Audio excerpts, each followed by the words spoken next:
conversar sobre la innovación como motor de inclusión financiera y voy entonces también a invitar a cada uno de los panelistas a que me acompañen aquí en la tarima. Empiezo entonces por la doctora Beatriz Vaca, cuenta con 20 años de experiencia en proyectos de desarrollo rural sostenible, de inclusión financiera a nivel regional, en bancos de desarrollo nacionales e internacionales. En micro también desarrolló las actividades en Colombia, México y coordina las actividades con el sector público. Es egresada del Instituto de Estudios Políticos de París y del Instituto Tecnológico de Monterrey. Actualmente se desempeña como directora de operaciones de micro. Bienvenida, doctora Beatriz. Hago el llamado también a la doctora Daniela Jaime. Ella es politóloga y profesional en Gobierno y Asuntos Corporativos de la Universidad de los Andes y magíster en Economía Aplicada de la misma universidad. Tiene experiencia en el sector público y en consultoría estratégica para empresas de sectores tecnológicos. Actualmente está en Colombia Ficten como directora de Asuntos Regulatorios. Bienvenida, doctora Daniela. También hago llamado al doctor José Manuel Ayerbe. Entró a formar parte del Grupo Aval en 2012 como vicepresidente de Mercado Corporativo. Bajo su liderazgo lanzó el reconocido programa Experiencias Aval. En 2015 llevó a cabo el cambio de imagen del Grupo Aval. En 2019 lanzó TUPLUS, el programa de fidelidad de los bancos de Bogotá, de Occidente, Popular y Banco Avevillas. Durante su vicepresidencia tuvo a cargo varios proyectos de innovación, entre ellos la billetera digital DALE. En 2020 empezó a liderar la estrategia corporativa de sostenibilidad y una de sus principales banderas fue la creación de la política de inclusión y diversidad del grupo. Actualmente se desempeña como CEO de DALE. Bienvenido, doctora Ayerbe. Hago el llamado también a Óscar Cadena, tiene más de 15 años de experiencia asesorando y liderando la implementación de políticas públicas en diversos sectores como Poco de TIC, nuevas y nuevas tecnologías. Trabajó como asesor del despacho del DNP y el Ministerio de Defensa. Fue director de Asuntos Legislativos del Ministerio Interior, también es director de Asuntos Públicos para la región andina en Uber y fue uno de los fundadores de Alianza IN, el primer gremio de aplicaciones tecnológicas en Colombia. Actualmente se desempeña como director de Asuntos Públicos NU Colombia. Bienvenido. Y por último, le damos la bienvenida entonces a Karen Suárez. Ella es creadora de contenidos especializada en temas de finanzas personales, en economía y en emprendimiento y difusión de herramientas para alcanzar metas y objetivos. Su comunidad suma más de 400.000 personas en todas las redes sociales. Es administradora de empresas, egresada de la Facultad de Ciencias Económicas y Administrativas de la Universidad del Bosque. Es locutora, productora de medios audiovisuales, ha hecho varios proyectos en medios de comunicación masivos, como la sección de economía para jóvenes pelados del periódico El Espectador, el programa de televisión Caja Menor de Canal 13, también la sección de economía de bolsillo de Buen Día Colombia en el canal RCN e Impacto Económico copresentado junto con Mauricio Reina en el canal Red Más Televisión. Actualmente es generadora de contenidos de la educación financiera en Colombia. Bienvenida, Karen, y te cedo la palabra. Gracias, Sol, por esta introducción y qué honor estar aquí rodeada de unos ponentes tan pues importantes y sobre todo que tienen en su día a día la tarea ardua pues de empezar a meter el componente de la innovación para incluir financieramente a las personas. Y aquí nos han quedado varios aprendizajes en toda esta conversación que hemos tenido durante la mañana y uno de ellos es que definitivamente la inclusión financiera va primero tanto a empresas pero también a las personas que finalmente son quienes cuando están incluidos logran cumplir todas sus metas financieras y no se quedan de pronto en ese círculo informal que muchas veces impide el avance en términos de cumplimiento de metas, como bien lo decía el doctor José Ignacio, pues quedarse en esa economía de la supervivencia. Y creo que la inclusión a través de la innovación cumple un papel fundamental porque se trata de implementar mejoras a través de los procesos y en sí mismo de los productos para que sean de calidad, pero sobre todo para reducir unas brechas pues a las que históricamente les tenemos deuda. Quisiera iniciar esta conversación con uno de los productos financieros que seguramente ha tenido pues dentro de sus líneas un éxito rotundo y son las billeteras digitales. Sabemos que las cuentas de ahorro, en algunos casos hay cierta como resistencia por parte de las personas, pero es una historia totalmente aparte con las billeteras digitales. Y es por eso que me gustaría preguntarle a José Manuel Ayerbe, ¿cuáles considera que son las ventajas de plataformas como DALE en comparación con productos del sistema pues, tradicional y los productos tradicionales de banca? Aló. Bueno, muchísimas gracias por esta invitación y a todos los que están aquí reunidos y conectados. Mira, definitivamente las billeteras digitales tienen cada vez una mayor aceptación y afinidad con las personas de todos los estratos, no solamente en Colombia y en la región, sino que es una tendencia global que yo creo que además llegó para quedarse bastante tiempo. Voy a compartirles unas cifras interesantes. En Colombia hay aproximadamente 37.4 millones de colombianos bancarizados que tienen al menos un producto financiero. De esa población, 23.8 millones tienen un depósito de bajo monto o billetera digital. Es decir, que estamos hablando de una importantísima penetración del 67.7%. Otro dato interesante es que el 53% de las personas en un rango de entre los 18 y 34 años, en el momento de abrir una cuenta de ahorros, preferiblemente lo quieren hacer a través o de un nuevo banco o a través de una billetera digital. Entonces, ¿qué está pasando acá? Pues que definitivamente las billeteras se están volviendo cada vez mucho más atractivas para las personas. ¿Y por qué pasa eso? Pues porque trae muchos beneficios. Voy a enumerarles algunos de ellos. Es el tema de la accesibilidad. Trae mayor accesibilidad a aquellas personas que, como se ha mencionado anteriormente, no tienen un historial crediticio o que, por el contrario, no cumple con los requisitos que piden los bancos tradicionales actuales. ¿Y a qué población me estoy refiriendo? Pues me estoy refiriendo a todos los colombianos que viven en poblaciones remotas en donde la bancarización y la inclusión y la bancarización llegan a niveles máximos del 50%, muy, muy bajito. También me refiero a mayor accesibilidad a todos los colombianos que lastimosamente hacen parte de la pobreza extrema y moderada, y aquí estamos hablando de un volumen muy importante de colombianos, son casi 18.2 millones de colombianos, que a través de las billeteras, por ejemplo, pueden recibir sus subsidios, que son subsidios que otorga el gobierno, el distrito, las alcaldías y diferentes entidades.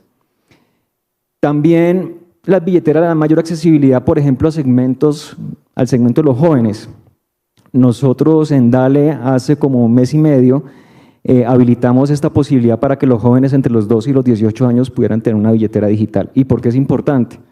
Es importante primero porque entre más temprana edad una persona, un adolescente empieza a tener una relación y a construir un historial financiero, pues esto le va a facilitar en el futuro cuando ya empiece a tener acceso a crédito y a otra cantidad de productos que ofrecen los bancos tradicionales o los neobancos. Adicionalmente, porque los ayuda a formar de una forma consciente del ingreso y del gasto a través de plataformas tecnológicas, en donde ellos son muy afines, obviamente, por su rango de edad. Digamos que también hay una gran oportunidad de darle acceso a los extranjeros. Hoy en día en Colombia podemos estar hablando de que hay 2 millones de extranjeros aproximadamente, muchos de ellos en condiciones de pobreza. Entonces, a través de las billeteras se puede dar ese acceso. Y digamos que también hay un renglón de la economía muy importante, que es la economía popular, en donde también a través de las billeteras se le puede dar acceso a estos pequeños comercios. Otra de las ventajas que tienen las billeteras es la facilidad y la experiencia de uso, tanto para aperturar una cuenta con unos 3 pasos, muy sencillo, y la experiencia de uso para mover el dinero. Y como se mencionaba anteriormente, pues se mueve el dinero de forma gratuita, que eso es bien importante. Adicionalmente a las billeteras, y en particular Dale, pues empezamos a integrar otros servicios que van más allá del poder enviar y recibir dinero. Y tenderemos a volvernos como en las superbilleteras, las super apps, en donde empezamos a introducir una cantidad de servicios. Por ejemplo, además de poder hacer pagos NFC, pagos con QR, desde Dale, por ejemplo, se pueden pagar casi 22.000 convenios de servicios públicos y privados. También se puede pagar impuestos, se puede pagar el PILA, se pueden hacer donaciones, se pueden pagar comparendos. Entonces empiezan a integrar una cantidad de servicios a las billeteras. El próximo mes estaremos lanzando el servicio de remesas. Las remesas sabemos que son muy importantes para la economía y para Colombia es muy importante, porque esos ingresos o esas remesas que reciben las personas se convierten en flujo de caja para subsistir, para su día a día, y para los pequeños negocios se convierte en capital de trabajo. Aquí hay un dato interesante, y es que en Colombia y en la región incluso, casi que el 70% de las personas prefieren recibir remesas no a través de su banco, sino a través de otros canales, y el 36% se recibe en efectivo. Entonces, aquí también hay unas oportunidades bastante grandes. Y finalmente, cada vez más los tenderos y los pequeños negocios de la economía popular se están adaptando más al uso de las billeteras. ¿Y por qué lo están haciendo? Pues primero porque son muy fáciles de usar, muy fáciles de descargar. Segundo, porque son muy seguras. Y tercero, porque son a cero costo. De hecho, hoy en día, desafortunadamente, pues el principal medio de pago sigue siendo el efectivo, que está en el orden del 78.4%, pero ya las billeteras digitales y las transacciones electrónicas están llegando a una participación del 12.6%. Ahí vamos, pero todavía hay oportunidades y tenemos que seguir haciendo esfuerzos. Sí, seguimos siendo el país de no tiene más sencillo, pero se está cambiando eso. Y una penetración del 77.7, además qué número tan bonito, es 67.7.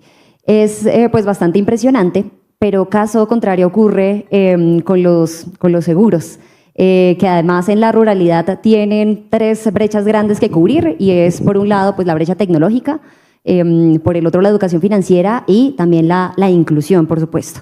Y considerando que una gran parte de la población tiene dificultad para acceder a seguros tradicionales y que adicionalmente se enfrentan pues a un riesgo por el cambio climático y la crisis climática que pone en desbalance sus negocios y sus unidades productivas, doctora Beatriz, me gustaría preguntarle, o más bien que nos cuente su experiencia haciendo la implementación de estos productos diseñados específicamente para esta población a través de los seguros paramétricos, y sobre todo cuáles han sido esas grandes lecciones de esa implementación.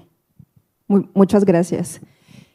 Pues Micro es una empresa especializada en el diseño de seguros paramétricos, especialmente en temas de desastres naturales y con un foco en población vulnerable. Hemos recorrido un camino que no ha sido fácil. Al momento tenemos casi 400,000 asegurados y de ellos 51% son mujeres y 70% están en área rural. Entonces, digamos que por ese lado podemos empezar con una nota positiva. En términos de lecciones aprendidas, creo que una de las cosas más sorprendentes para nosotros como empresa, porque creo que la mitad de todos los miembros de Micro somos especializados en educación financiera, inclusión financiera, y teníamos mucho interés en que los seguros que colocábamos fueran seguros voluntarios, que hubiera mucha conciencia de la gente al tomarnos. Y ahí nos hemos encontrado con que el seguro voluntario y sobre todo esta clase de seguros es terriblemente difícil. Y no nada más por un tema de conciencia, de cultura del aseguramiento, que mucho se habla de esto, como si fuera la culpa de la gente que no está culturizada y que hay que crear educación financiera y demás. Pero en realidad sí vemos la mayor parte de los países que tienen alto índice de penetración de seguros no es porque haya una cultura financiera, es porque los seguros son obligatorios. En Europa uno no puede rentar una bicicleta sin estar asegurado, no puedes rentar un departamento sin estar asegurado, no te puedes subir un árbol si no tienes un seguro. Así es mucho más sencillo. En nuestros países en América Latina, incluso hasta se ha satanizado la idea del seguro embebido. Últimamente hemos visto un avance en ese ámbito, pero cuando nosotros iniciamos en Colombia en 2018, hablar de un seguro pegado al crédito era casi como decir pecado, ¿no? Entonces, sí ha habido un cambio en ese sentido, pero bueno, eso es una de las grandes lecciones aprendidas, es que hay que buscar cómo darle la vuelta a este tema de no tratar de que la decisión de aseguramiento recaiga en la cabeza de las personas que menos tienen para invertir en un seguro. Y no va a ser convirtiéndolos a una cultura del riesgo que lo vamos a lograr, sino es tratar, por ejemplo, algo que estamos tratando de hacer en México y ojalá algún día lo podemos implementar en Colombia también, es cómo integramos el costo de la prima en las cadenas productivas, de manera que no sea la decisión del pequeño productor, que es el más expuesto y el que menos gana, de pagar su propia prima. Y que no necesariamente sea también el tema totalmente dependiente del gobierno, porque ¿qué pasa cuando caen los subsidios? Pues cae por completo la colocación. Entonces, ese es uno de las grandes lecciones.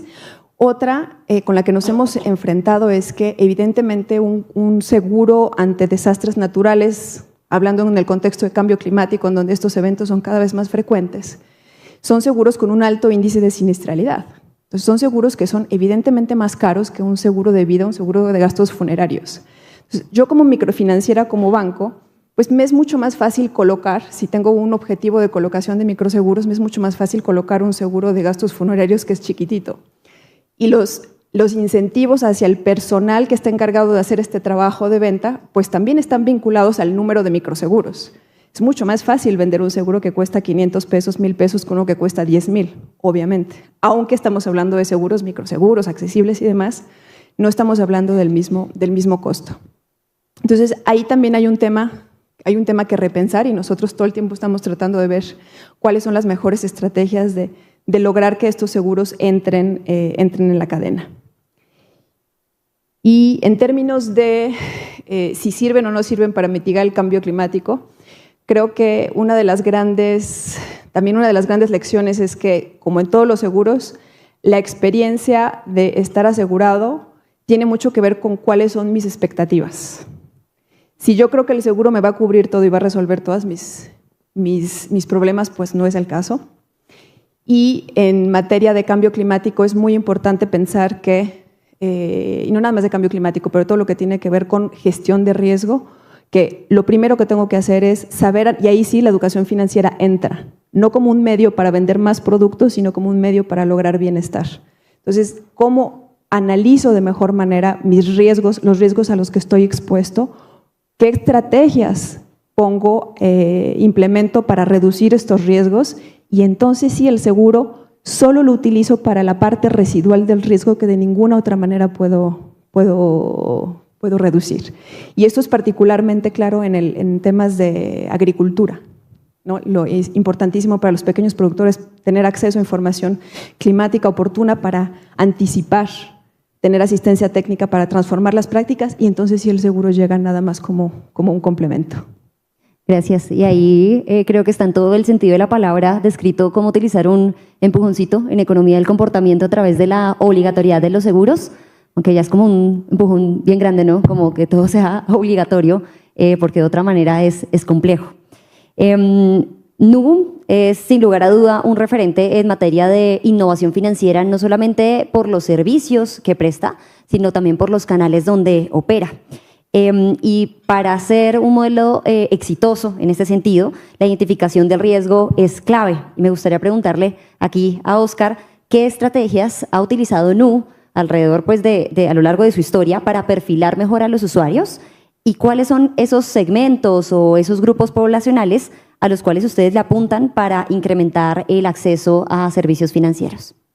Gracias a ti por la pregunta, gracias a NIF por la invitación a este evento. Estamos muy contentos de estar acá.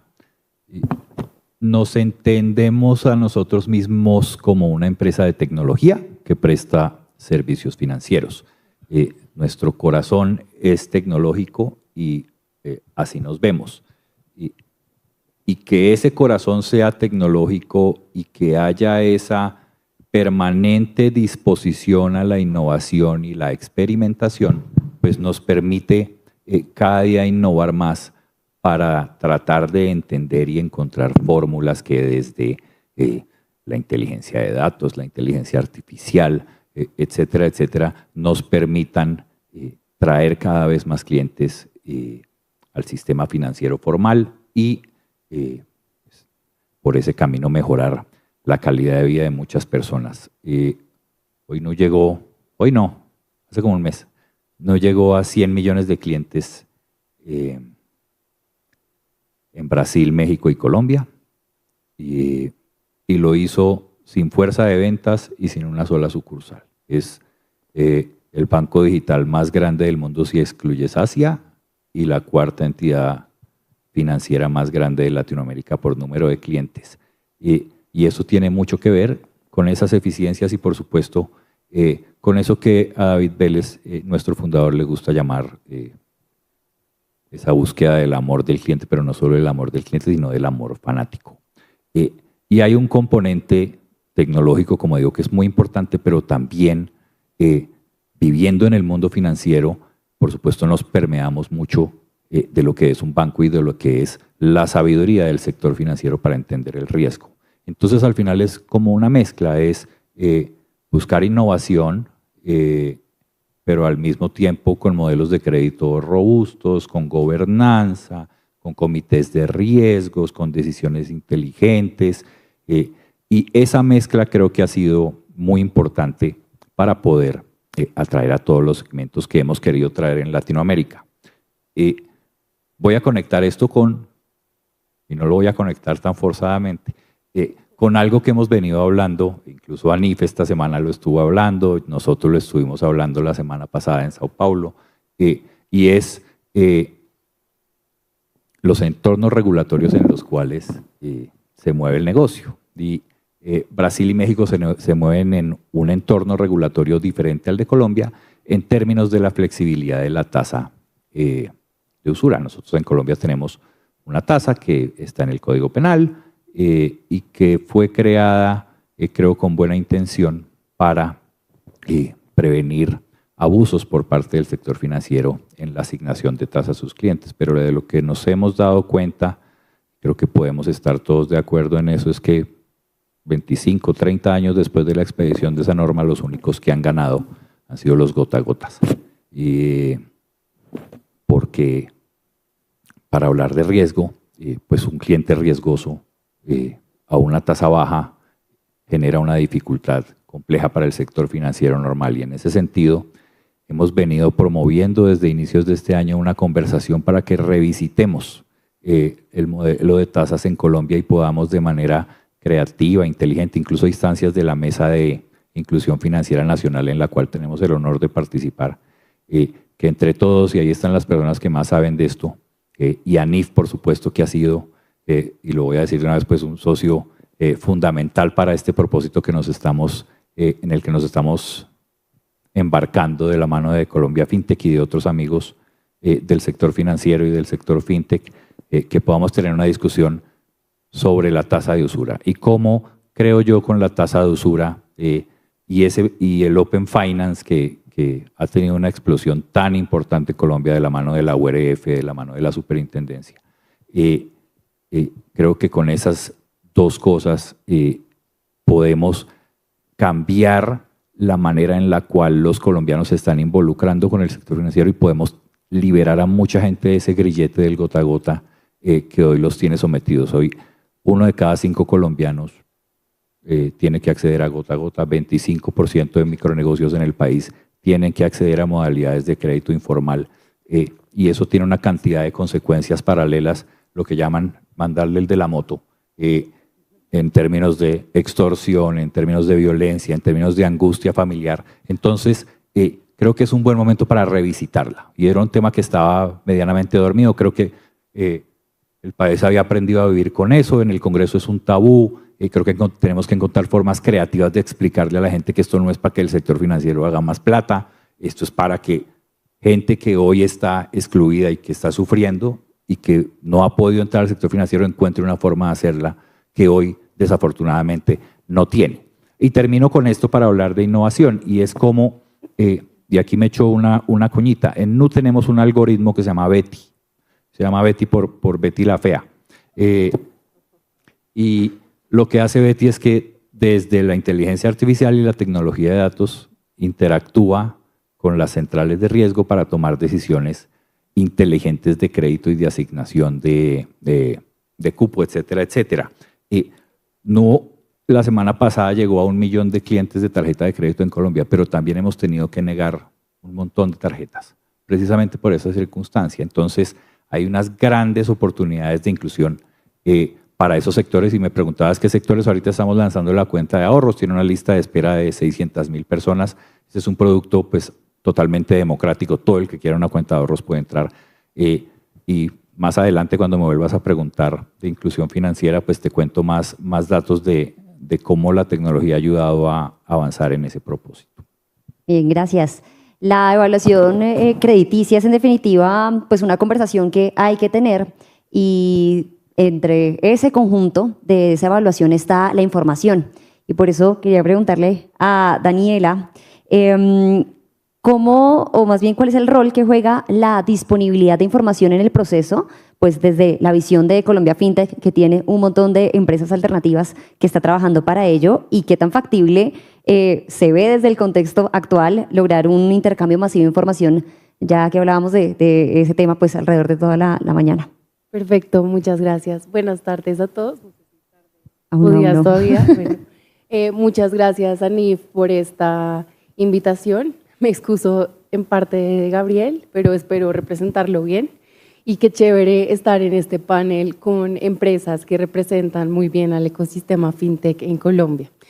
Sobre la información, justo estaba pensando que hoy estaba en un panel sobre protección del consumidor financiero en el ecosistema fintech, y otra panelista me recordaba que la tecnología no es algo que le pertenezca necesariamente al sector fintech, ¿no? Y yo decía, claro que sí, es cierto. El sistema financiero lleva innovando mucho tiempo, llevan adoptando mucha tecnología, y es por eso que vemos que incluso hoy las entidades financieras tradicionales tienen sus propios productos fintech. ¿Qué ha cambiado recientemente?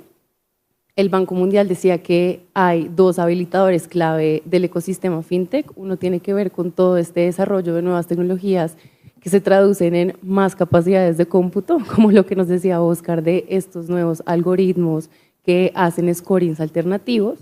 Y hay otra parte muy importante, y es que tiene que ver con esa reducción de costos y la facilidad en el tratamiento de los datos de los consumidores financieros. Por eso es que ahora hablamos de que la información es fundamental, y por eso es que yo creo que la información siempre ha sido fundamental. Lo que pasa es que ahora tenemos más herramientas para plantear mejores casos de uso, y ahí está la apuesta del ecosistema fintech. El ecosistema fintech, y me encanta pensarlo así, está pensando en la innovación al servicio del consumidor financiero.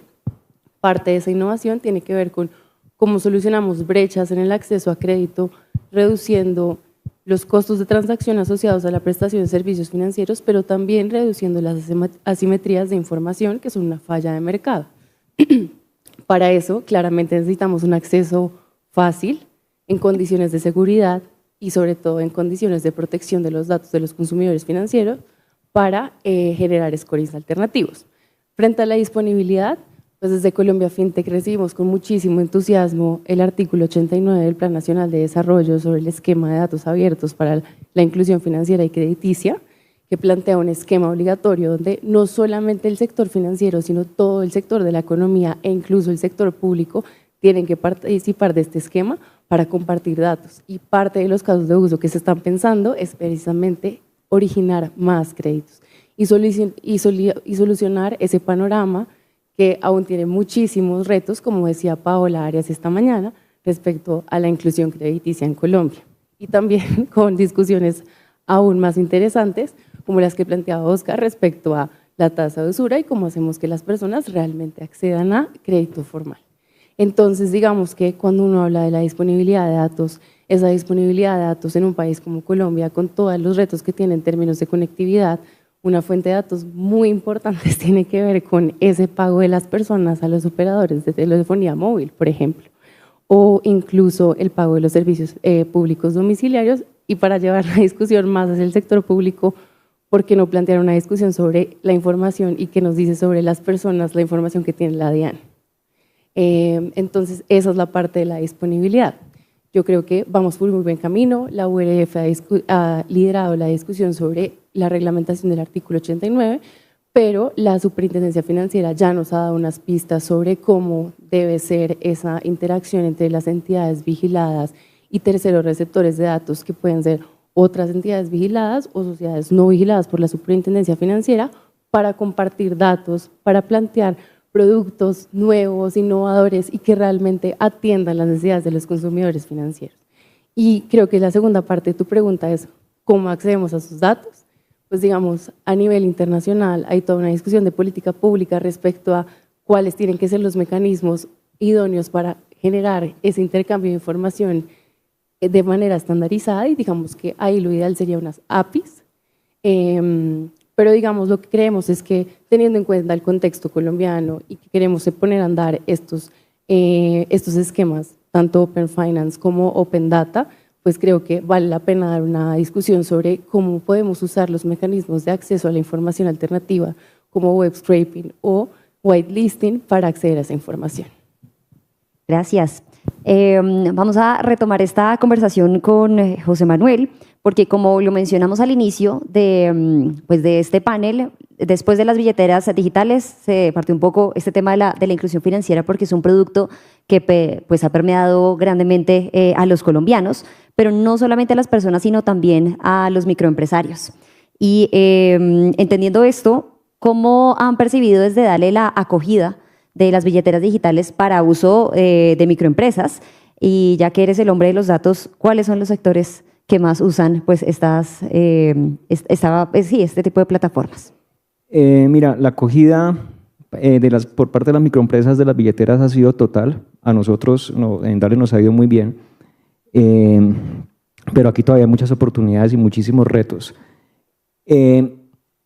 Como sabemos, aproximadamente el 95.3% de las empresas en Colombia son micronegocios, y esos micronegocios más o menos como el 75% está compuesto por personas naturales que requieren tecnología y que requieren medios de pagos digitales. Nosotros en Dale el año pasado nos enfocamos en lo primero que tocaba hacer, era tener una app de calidad. Lanzamos una app nativa, nos preparamos para tener un escalamiento importante de clientes y por eso hicimos un cambio de core transaccional, pero paralelamente empezamos una agresiva estrategia para llegar a pequeños comercios. Nos ha ido muy bien. Hoy en día tenemos, después de un año, casi que 500.000 comercios que tienen a Dale como un medio de pago para poder enviar y recibir plata. Y mes a mes estamos viendo unos crecimientos bien importantes en el tema de bancarización e inclusión de microcomercios. ¿Y por qué esto es chévere para el pequeño comercio? Pues primero porque les ayuda a agilizar y a hacer crecer sus ventas. ¿Por qué? Porque en la medida en que ese comercio le da a su cliente mayores opciones de pago, pues hace que pueda vender más. Y no solamente son las tradicionales transferencias celular a celular, que son gratuitas, entre entidades y billeteras y bancos, también son los pagos NFC, los pagos QR interoperables, y además los códigos, los links de pagos, por ejemplo. Y nuevamente recalcar que esto no tiene ni costo ni para el comercio, ni para el tendero, pues si queremos ponerle un nombre, ni para los clientes de esa tienda. Lo otro es que yo creo que las billeteras le permite a estos microempresarios tener una venta mucho más organizada y enfocarse en lo que realmente tienen que enfocarse, que es en su negocio, en gestionar su negocio, en gestionar sus ventas, no en gestionar el efectivo. En estas tiendas pues que hay tanto menudeo, tanto centavo, compras de muy bajo monto, cuando todo se hace en efectivo, pues obviamente el tema de los cambios que toca hacer, eso complejiza, ahí puede perder mucha plata el tendero. Entonces, yo creo que definitivamente hace que se gestione sobre el negocio y no sobre el uso del efectivo.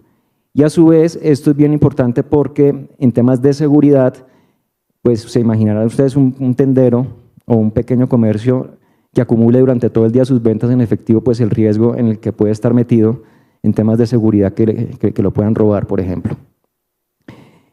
Otra de las bondades que tienen las billeteras digitales para esos pequeños negocios es hacer transferencias para pagarle a sus proveedores. Eso lo pueden hacer celular a celular, no solamente celular a celular, sino que también lo pueden hacer a través de un QR, por ejemplo, o a través, por ejemplo, de un botón de pagos. Entonces les voy a poner un ejemplo. Nosotros lanzamos hace un mes una entrada Dale y hay una opción que es pagos, y ahí empezamos a habilitar botones de pago. Entonces, por ejemplo, tenemos un botón de pagos de Yambal, en donde, por ejemplo, una vendedora de Yambal digita el número de su factura y él le carga cuál es el valor que tiene que pagar por esa factura. Entonces, son formas en que los vendedores y los pequeños comercios pueden pagar a sus proveedores. Y finalmente, pues también el tema de las nóminas. Desde las billeteras se pueden dispersar nóminas, obviamente pues por regulación tenemos un tope que es el tope CEDPE, entonces no pueden ser nóminas de muy alto monto. Generalmente los micronegocios pues son unipersonales, pero llegan a tener hasta 9 colaboradores o 9 empleados trabajando dentro de la empresita. Esas dispersiones de esas pequeñas nóminas se pueden hacer a través de Dale, por ejemplo, y también las pequeñas empresas que pueden llegar a tener hasta 100 100 colaboradores, ese tipo de empresas también pueden usar la billetera para hacer pagos. Entonces, pues digamos que yo te diría que esas son o esa es la evolución que hemos tenido con las pequeñas empresas. ¿En qué sectores más se ha tenido éxito? Yo creo que en los sectores que están representados por la economía popular, que son vendedores ambulantes, son las tiendas de barrio. En la economía popular no solamente están los negocios, están las empleadas domésticas, por ejemplo, y las personas que a nombre propio prestan un servicio. Y ahí es donde yo creo que más impacto ha tenido la penetración de las billeteras digitales. Nos trasladamos nuevamente a conversar ahora sobre las brechas que habíamos tomado tangencialmente hace unos momentos, que son bien marcadas entre lo urbano y lo rural, porque los seguros tradicionales no terminan de cubrir las necesidades específicas que tiene la población rural y sobre todo que es una conversación muy pertinente en un país como Colombia. ¿Cuáles son esos retos y esas oportunidades que se han identificado desde Micro pues en el sector rural para aumentar la inclusión financiera tanto de personas como de unidades productivas de una manera eficiente y efectiva? A ver, pues definitivamente el seguro paramétrico sí es un instrumento que permite reducir la brecha porque nos elimina una gran parte del problema del seguro tradicional, que es la accesibilidad de territorio, la dispersión geográfica, que son muy difíciles de afrontar, el tema de costos. Otro tema súper importante que logramos darle la vuelta con el seguro paramétrico es poder captar la esencia multiactividad de la unidad económica familiar, no nada más en medio rural, sino también en urbano. En el seguro tradicional generalmente necesitas saber cuál es exactamente tu riesgo a asegurar, si voy a asegurar la tienda, voy a asegurar solo la tienda, necesito saber si es lo físico, los contenidos. Si le damos la vuelta, logramos asegurar más bien el bienestar económico de la familia a través de un concepto más amplio de multiactividad. Y otro tema que nos ha permitido, que permite reducir brechas, es también al no tener que desplazarnos en territorio, también podemos atender zonas que están todavía tomadas por el narcotráfico, por conflictos armados. Eso lo vemos particularmente pues, en México, pero también en Colombia. Y quiero empezar por las oportunidades, porque creo que es la nota positiva. Cuando iniciamos esto en 2010 había que convencer a todo el mundo, empezando por los reguladores, porque los seguros paramétricos a nivel individual no existían, aunque ya existían a nivel macro, pero a nivel individual eran pues casi que impensables. Entonces hemos hecho un labor de convencimiento en cada uno de los países en los que hemos entrado y hoy, 2024, ya hay como mucho más apertura, no solo de los reguladores, sino también de los actores del sector financiero y ya están viendo en estos temas de aseguramiento paramétrico y climático una oportunidad para reducir el riesgo de cartera. Entonces ya no estamos en una lógica de voy a convencer, sino también en una lógica de ya el sector vio el interés de esta clase de instrumentos. Eso ha hecho que también la demanda se ha vuelto más sofisticada. Eso quiere decir que hay cada vez más competencia y pues eso evidentemente beneficia a todo el mundo. El que el ISA se haya transformado para poder atender a pequeños productores y poder captar esta idea de multiactividad rural también es una gran oportunidad que hay que manejar con cuidado para no llegar a un tema de distorsión y que no terminen las aseguradoras solo queriendo colocar seguros que puedan tener ISA y versus seguros voluntarios, ¿no? Ese es uno de los grandes retos.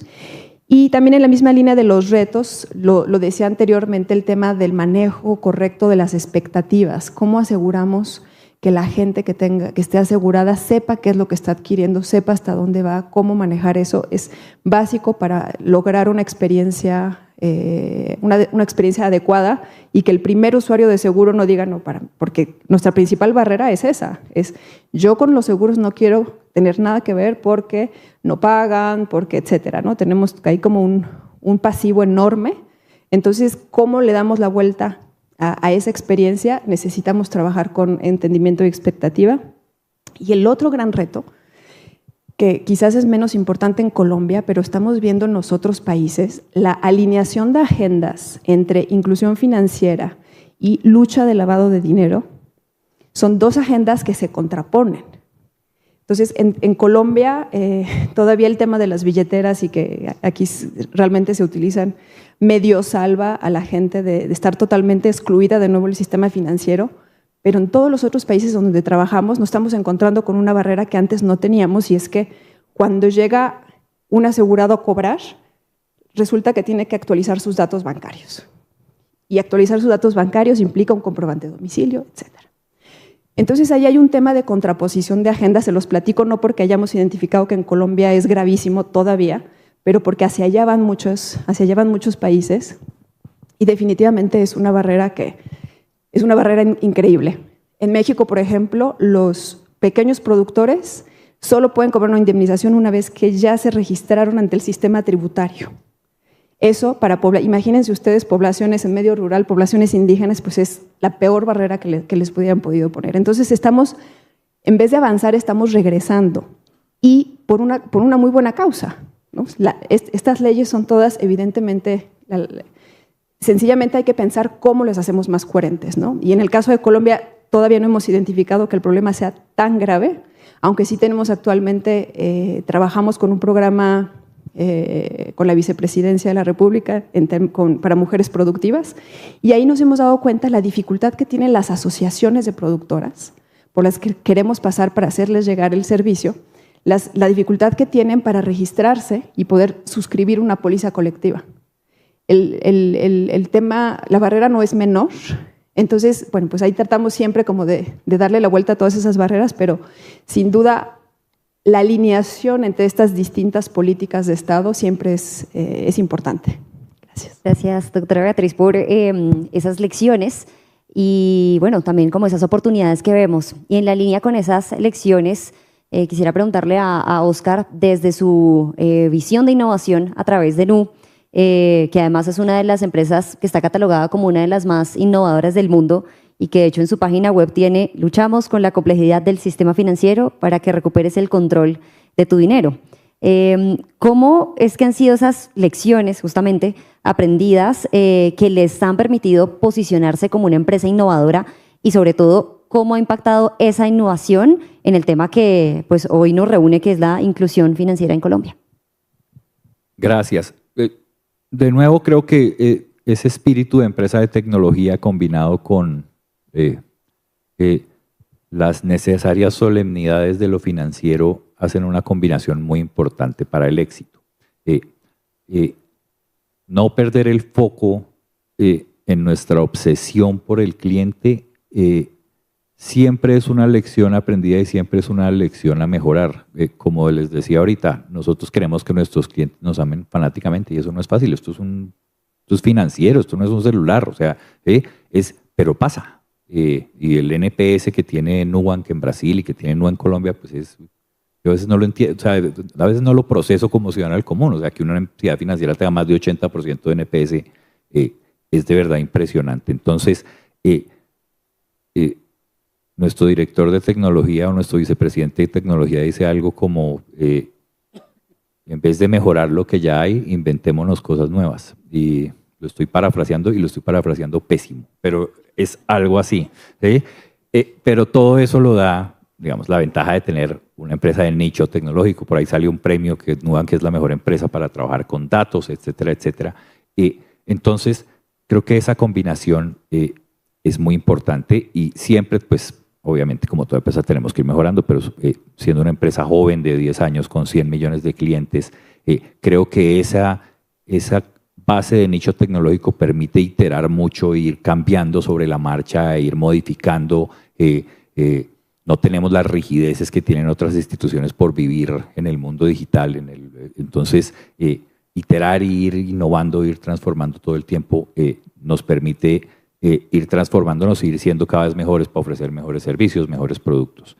En cuanto a Colombia, teniendo un producto de tarjeta de crédito, pues digamos, ya estamos en el 100% de los municipios, en 92% de los departamentos, y incluso hay un indígena en San José del Guaviare que tiene la tarjeta Nu. Me parece súper bonita esa historia.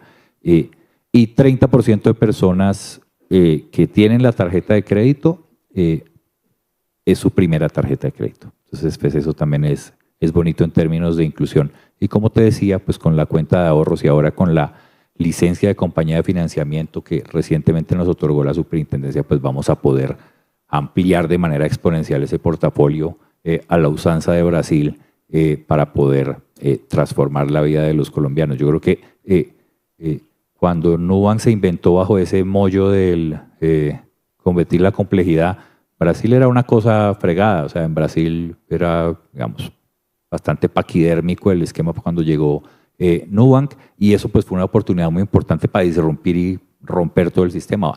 Colombia es una historia un poco diferente. En Colombia hay un esfuerzo por innovar, pues, Dale es un ejemplo formidable de eso. Entonces, hay avances y hay una voluntad por innovar. Entonces, si bien hay cosas que se han hecho, pues nosotros sí sentimos que se podría hacer mucho más, y dentro de ese espíritu de Nubank, disruptor, transformador, también quisimos traer al país una agenda de innovación financiera muy poderosa, y siendo hijitos de Brasil y entendiendo, y yo este cuento me lo he hecho en todo lado, ya los debo tener cansados con eso, pero algún embajador me dijo alguna vez que lo único mejor que la selección de fútbol de Brasil era su sistema financiero, y yo tiendo a estar de acuerdo con eso.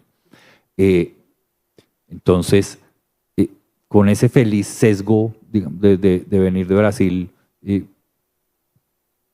hemos querido como traer esa historia de allá y pensar por qué no ofrecerle al consumidor colombiano algo en esa línea, y por eso somos persistentes con Open Finance, somos persistentes con Open Data, somos persistentes con los avances del Banco de la República en el tema de sistema de pagos. Por eso queremos proponer una conversación nacional sobre la tasa de usura. Creo que poder, y aquí Colombia FinTech también ha sido fundamental, promover ese tipo de conversaciones ha sido muy importante, y creo que el gobierno ha sido muy exitoso en avanzar esa agenda. Vamos por buen camino, y creo que no sacan suficiente pecho de las cosas que han hecho y que están en el camino y que se van a poder hacer. Creo que vienen discusiones muy ricas, muy importantes, muy interesantes, que implicarán renuncias, reivindicaciones, argumentos, pero al final lo que todos tenemos que pensar es que el centro de cualquier política pública en el país debe ser el consumidor financiero. Y en él es en el que tenemos que pensar. Y si el consumidor financiero y el cliente y el colombiano de a pie es el que gana, vamos a ganar todos. Y creo que vamos por un buen camino. Y en eso que nosotros llamamos el triángulo de la inclusión, creo que hay unas muy buenas perspectivas. Pensando en el consumidor financiero, también es muy importante que tengamos diferentes actores en el mercado con propuestas innovadoras. Y pues la innovación ha demostrado que es fundamental para expandirse a lo largo de todo el territorio colombiano y a poblaciones que históricamente han sido desatendidas. Daniela, ¿podrías compartirnos algunos de los avances más significativos que han logrado las fintechs en términos de innovación, y cómo esta innovación ha mejorado las capacidades financieras de las personas y ampliar la atención a estas poblaciones que han sido excluidas? Bueno, para no repetir mucho de mi anterior intervención, retomo ese punto y creo que todos los participantes de este panel lo muestran en cada una de sus empresas, y es que la innovación está puesta al servicio del consumidor financiero, y eso es fundamental. Creo que, como lo comentaba anteriormente, la industria fintech ha buscado romper con ciertos esquemas del sistema financiero tradicional. Entonces, mediante la eliminación de costos de transacción y esas asimetrías de información, lo que se busca es atender a segmentos de la población que han estado tradicionalmente excluidos del sistema financiero totalmente o no incluidos en su totalidad. Es decir, como que pueden tener una cuenta de depósito, pero de pronto no tienen una tarjeta de crédito o un crédito como tal. Entonces, creo que esa es la apuesta por la inclusión financiera. No por eso, pues no es una coincidencia que por eso que el ecosistema fintech se haya desarrollado mucho en partes del mundo como Asia, como América Latina y como África, donde existía ese potencial. Y digamos que desde un punto de vista de innovación y atado como a los casos de negocio, pues de acuerdo con un informe de BCG, pues en general la industria del sistema financiero es muy rentable a nivel internacional, pero específicamente en la región de América Latina, teniendo en cuenta las dinámicas que tenemos, no solamente de falta de inclusión financiera, sino también de subbancarización, pues la industria tiene un potencial de crecimiento enorme, sobre todo en esa apuesta por llegar a la última milla y atender efectivamente esas necesidades de los consumidores financieros. Pero yo creo que parte de esos esfuerzos por la innovación de la industria pues tienen que ir acompañados de entornos normativos habilitantes que permitan que esas apuestas por nuevos servicios, la aparición de nuevos actores, pues realmente tengan sentido. Y digamos que desde Colombia FinTech creemos que la apuesta que ha llevado a cabo el gobierno nacional y que, como decía Oscar, deberíamos sacar más pecho al respecto, pues no solamente es Open Data, sino Open Finance y cómo eso todo converge en un ecosistema de pagos digitales que sean inmediatos e interoperables, que creo que es fundamental. Y digamos, cuando vino Su Majestad, la Reina Máxima de los Países Bajos, esa era una de sus recomendaciones, como está perfecto todo lo que está haciendo el Banco de la República, lo vemos con muy buenos ojos, la existencia de una infraestructura pública digital que realmente contribuya a desincentivar el uso del efectivo, pero todo eso tiene que ir muy de la mano con ambas iniciativas que tienen que ver con Open Finance y Open Data. Y pues las discusiones sobre la posibilidad de mejora regulatoria o de adaptar la regulación a nuevas realidades, pues es infinita. Por ejemplo, podríamos pensar hasta cuáles son los obstáculos a los que se enfrentan actualmente los comercios para aceptar pagos con tarjeta de crédito, por ejemplo.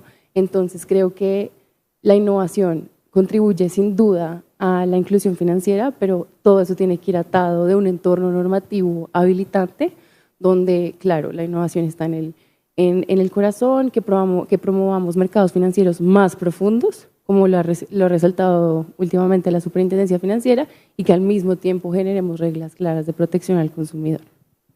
Bien, y para ir cerrando este panel, una pregunta final para todas las personas, y es, ¿cuál consideran ustedes, en una palabra, que es la condición necesaria y prioritaria para que Colombia avance en innovación para la inclusión financiera? Sabemos que estamos avanzando, pero ¿cuál sería esa palabra? Y empiezo por este lado. ¿Puede ser una frase? Bueno, sí, alarguémoslo porque es que está como compleja. Amor. Una palabra, frase. Dios mío. O frase. Apertura, competitividad, 3, e innovación. Ya no vale. Gracias, doctora Beatriz. Alineación. Alineación entre las políticas del propio banco que está buscando seguros, pero al mismo tiempo le pone trabas a las cuentas que tienen que tener varias transacciones para mantenerlas activas. Alineación entre las políticas públicas e hice trampa. Yo voy a hacer más trampa todavía porque me voy a ir más de largo. Pero creo que es, ya lo he hecho, poner al cliente en la discusión de al consumidor en el centro de cualquier discusión de política pública y más específicamente avanzar en la agenda de innovación del país, que es Open Finance, Open Data obligatorio. Yo soy, de nuevo, como dije, hijo de Brasil, entonces yo quiero algo que si no es PIX se parezca lo más posible a PIX, y en ese sentido me gustaría ver en Colombia un sistema de pagos interoperable, instantáneo, de cero o bajo costo, gobernanza imparcial y participación universal. Y tercero, la discusión sobre la tasa de usura, que creo que va a ser muy importante este año. Pasó un poquito de palabras, pero Daniela. ¿Aló? Sí. No, pues ya que todos han hecho trampa. No, yo no hice trampa. Y el que ríe de último ríe mejor, entonces 20 segundos más. Sí, 20 segundos más para José. Para complementar. No, yo suscribo totalmente todas las ideas. Creo que de nuevo es esa innovación al servicio del consumidor financiero, más competencia, nuevos actores y, como decía Oscar, para mí eso se resume en un ecosistema de pagos digitales, interoperables e inmediato, apalancado en Open Finance y Open Data. Muchísimas gracias a todos. Una trampa ahí. No, bueno, adelante, sí, ya hay que permitir. Pero voy a complementar para no repetir lo de Open Finance y lo del sistema de pagos inmediatos del Banco de la República, Adelante, que sí. además apoyamos al 100%. Yo le incluiría el tema de educación financiera, muy apalancados Gracias, sí. en inteligencia artificial. Esto nos va a permitir diseñar verdaderos programas de educación financiera desde niveles básicos hasta niveles mucho más avanzados para personas que requieran invertir o adquirir seguros, por ejemplo. Y el último es seguir avanzando en los temas de conectividad. Ya el MINTIC lo dijo hace 2 días que la meta del gobierno nacional es tener una penetración del 85% al finalizar el 2016 y obviamente la introducción de las tecnologías 5G. Gracias. La innovación en definitiva sigue siendo uno de los pilares más fundamentales para inclusión financiera y ojalá este evento marque un hito y sobre todo un compromiso hacia adelante para mantener no solo soluciones que sean eficientes, de calidad, sino también que sean asequibles y también equitativas. Un agradecimiento muy profundo a la NIF por permitir estos espacios que en sí mismos son espacios de educación financiera y por incluir aquí a los generadores de contenido para llevar toda esta información para que las personas lo entiendan y lo apliquen. Y gracias a todos por su activa escucha y a las personas que también están conectadas a través del streaming.